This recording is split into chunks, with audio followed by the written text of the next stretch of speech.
ప్రజలు కూటమిపై విశ్వాసంతో మంచి విజయం అందించారని వారు ఇచ్చిన భరోసాను పనితీరుతో నిలబెట్టుకుంటామని బీజేపీ రాష్ట్ర అధ్యక్షురాలు పురంధేశ్వరి అన్నారు.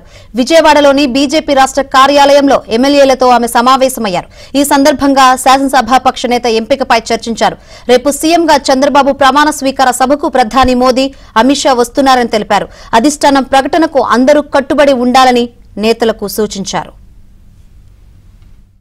చక్కటి అనూహ్యమైనటువంటి విజయాన్ని అందించినందుకు ఎన్డీఏ కూటమి మీద విశ్వాసం నిలుపుతూ వారు అందించినటువంటి ఈ విజయానికి ఖచ్చితంగా ఎన్డీఏ కూటమి న్యాయం చేస్తుంది.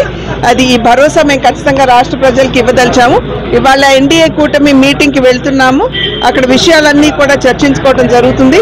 ఈ ప్రజా విజయానికి ధన్యవాదాలు తెలియజేస్తూ సుపరిపాలన ఏ విధంగా రాష్ట్రానికి అందించాలి అనేటువంటి అంశం మీద ఖచ్చితంగా చర్చ జరుగుతుంది.